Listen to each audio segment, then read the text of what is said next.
heights, flying, snakes, or how about money? It might not sound like an obvious thing to be afraid of. After all, money makes the world go round, right? But I would argue that many people do harbor an irrational fear of money, along with the wealth and success that it signals. But why is that? How can that be? I think much of it has to do with upbringing. Too many of us suffer greatly from the financial education, or lack thereof, that we receive early in life.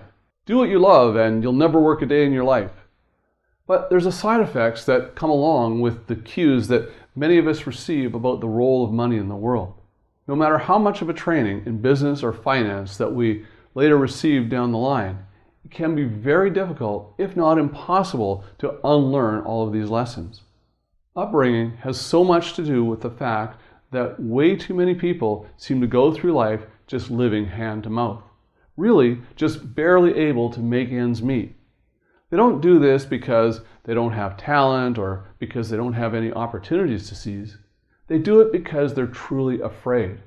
They're afraid of success and they're afraid of money. I've seen it too many times. I have seen those who self-sabotage their own efforts when they hit an obstacle or a boundary from external sources. One friend of mine has had very many successes through his life, some greater than others, and yet he too shares this same self-destructive tendency. He always seems to find a way to alienate those around him and create enough grief that his partners don't want him around anymore.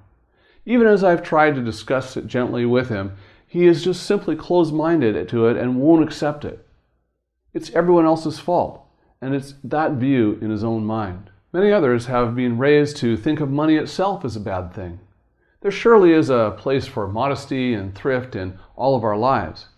Many parents, no doubt, want to ensure that their children have talents and interests that aren't solely focused upon making a dollar at the expense of broadening their character.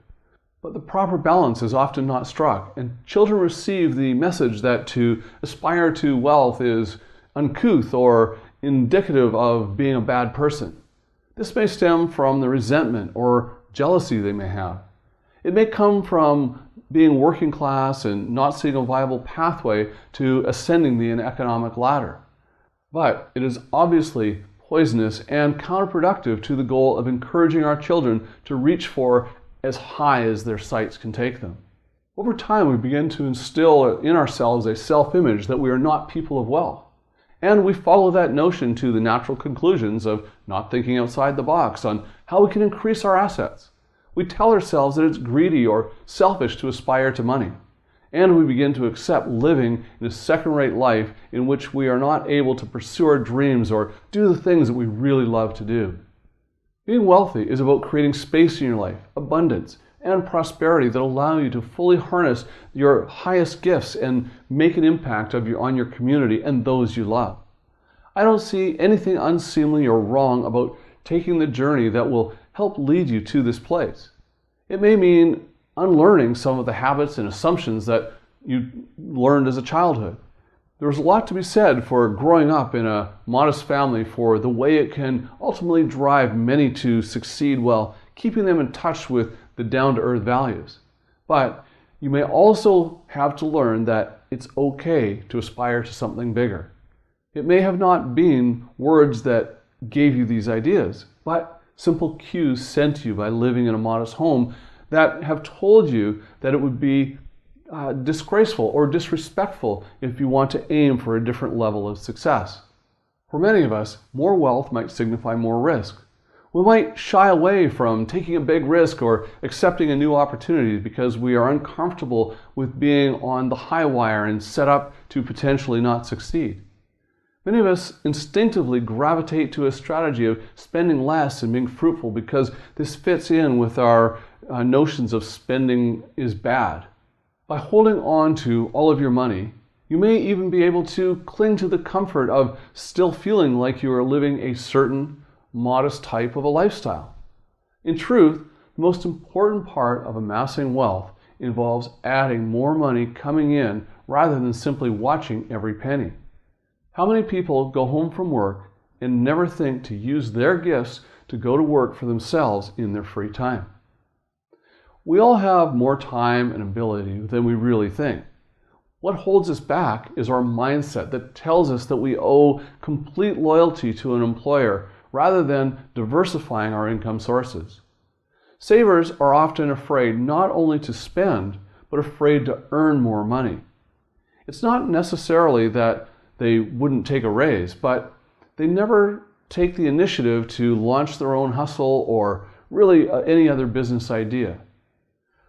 My definition of wealth freedom is creating enough passive income to satisfy the lifestyle that I choose, while at the same time having my net worth passively grow at the same time.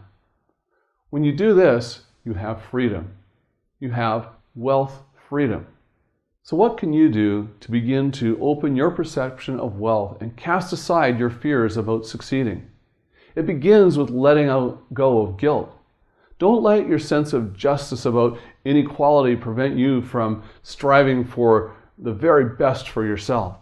Remember that philanthropists like Bill Gates and Warren Buffett had to first build their financial empires in order to give back and improve the lives of so many others.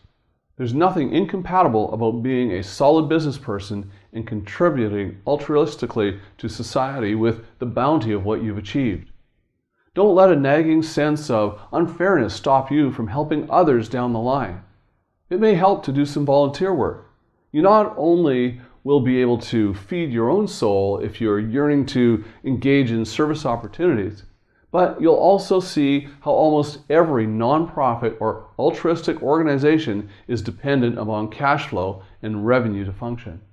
You will see firsthand how much greater an impact you can have with $1 million than you can have through simply good intentions. It's impossible to save or help others if you are in need to be saved and helped yourself. Wealth doesn't make you a bad person. It makes you a person with options and resources. By conquering your fears of success, you can go on to conquer so much else. You can attain wealth freedom.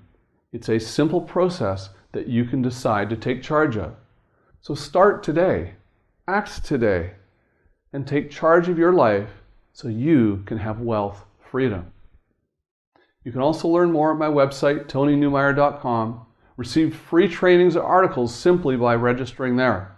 Subscribe to my YouTube channel and follow me on Facebook. And remember, always live prosperously.